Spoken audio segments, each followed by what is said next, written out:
Sometime in the mid-1980s, I was not quite awake and I was not quite asleep. And I heard a voice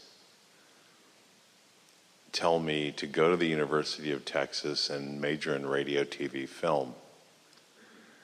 And my life to that point had been... So you know that voice was speaking from your vortex. And it was speaking from the point of view of what you had been living and what you had been asking for. So it was a culmination of understanding of who you really are. It wasn't something outside of you dictating to you what you should do. It was an affirmation of what you had been stating in many ways for many years that you wanted.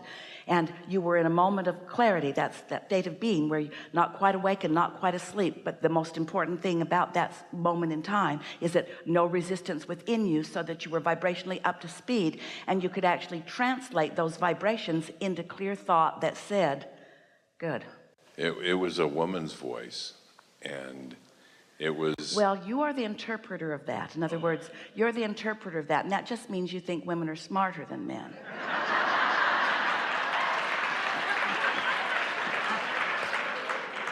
You mean they're not? The path of least resistance is the way you interpret things. So you may have had mentors who were female or whatever. There may have been more love and reassurance in what feels like a woman to you. It doesn't really matter.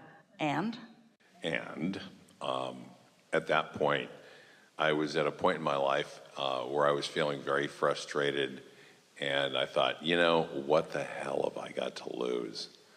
And I did it, and I graduated, and it was an incredible experience, and I lost my way after I achieved, after I graduated from the University of Texas. I just kind of lost my way. One of the things we just have to stick in here just to sort of speed things up a little. Okay.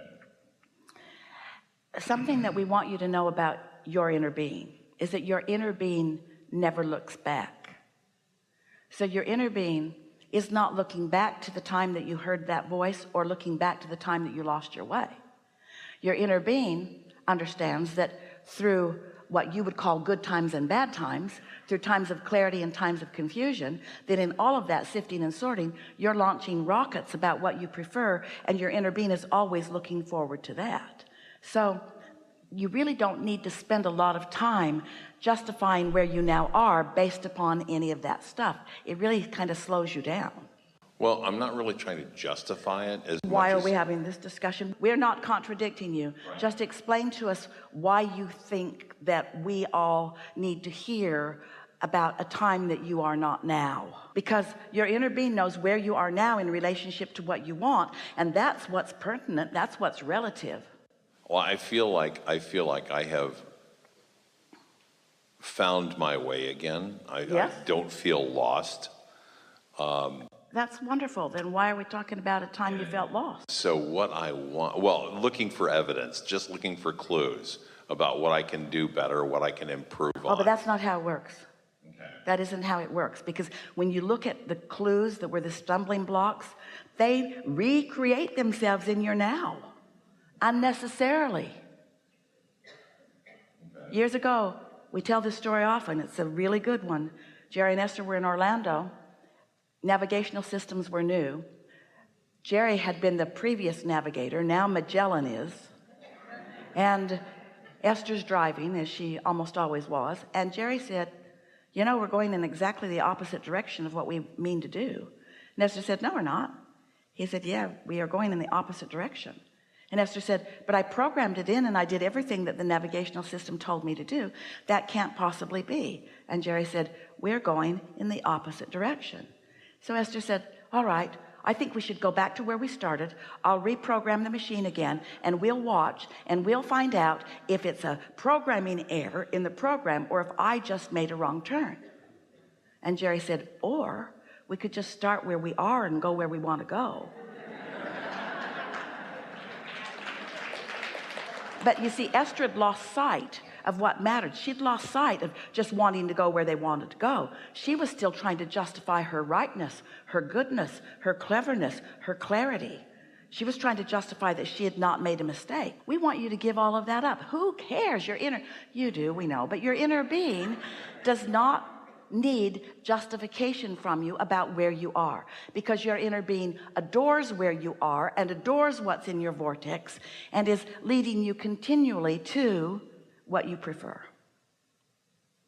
Helpful?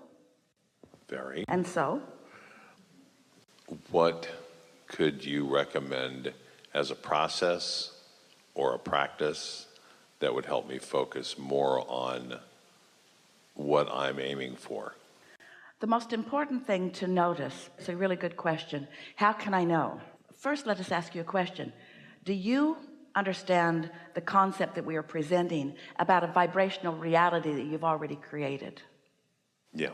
So therefore, does that mean that you know that what you want is already known by the larger part of you and that you're just trying to figure it out? Correct. So do you think that you don't know what you want, or do you think that you just don't know the path to what you want? I'm having trouble finding the path. So you sort of know what you want, you just don't exactly know how, where, when, who. You think you know what you want. We want to say to you that you don't know clearly everything that you want because, oh, it's so nuanced and you've been putting it in your vortex for so long, and there are so many cooperative components that have gathered that it's a rare one of any of you who can look forward into your vortex and articulate really well what you want. Mostly you just know it when you see it. Mostly you just feel the resonance with it when you're moving in the direction of it. So understanding that your inner being knows, and that the better you feel, the more on that path you are, then you may be able to come to the conclusion that the process that you're looking for is just whatever feels really sure-footed and good to me. The better you feel, the more clarity you feel, and so forth. We've been talking for a long while about your emotional guidance system and how when you're at your most not allowing of yourself to be with your inner being, you feel despair. That's where grief and despair and all of those really heavy, empty feeling emotions are. And when you are most in alignment with your inner being, that's when you feel frisky. That's when you feel full of fun and clarity and love and life and vitality. And so along this emotional scale, with all of these emotions, exactly in the center of it, when Esther was first receiving, like you heard that voice all those years ago, when Esther was in the mode of receiving these vibrations which caused her to write these words of these emotions on this emotional scale, when she received our vibration for the one right in the center, the word that she wrote was contentment. Today, with a little nuanced understanding, she would find the word satisfaction. Contentment, satisfaction, right there in the center of that. So what that means is, if you feel despair and you focus upon something that makes you feel revenge, you've moved up the emotional scale, because there's more power in revenge than there is despair. Still a terrible place to feel, and you're still pretty pinched off from your inner being, but you are moving in the right direction.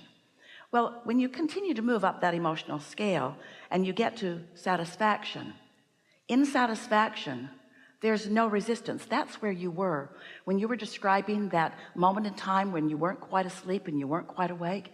You were in that place of satisfaction where you weren't romping with clarity, but you didn't have any resistance going on either.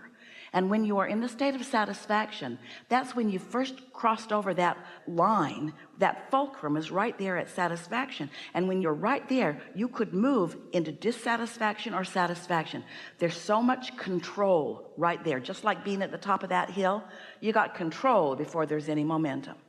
So if you begin to focus on wanting to feel satisfaction, that means that you are more in control of which way you go, because it's easy to choose a satisfying thought or a not satisfying thought. But if you let a little bit of momentum go, then you are without choice. You're at the bottom of the hill. You just got to wait until the law just sort of causes the culmination of the momentum that is underway. You really have to get a good night's sleep or have a nice long meditation. Or it's possible you could be in strong negative emotion and you could talk to someone who's tuned in, tapped in, turned on, and if they are willing to focus with you enough from their state of not looking at where you are, but holding you as your inner being, and their inner being are holding you, knowing who you really are and what you really want. Someone could talk you out of it. But if we were standing in your physical shoes, we would not be asking anyone to talk us out of our funk.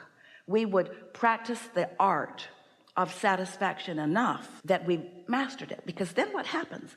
If you find satisfaction in this moment, and then another, and then another, and then another, if there's no resistance, that satisfaction, because your inner being is calling you, and in your satisfaction, here's the operative word: when you are satisfied, you are a cooperative component.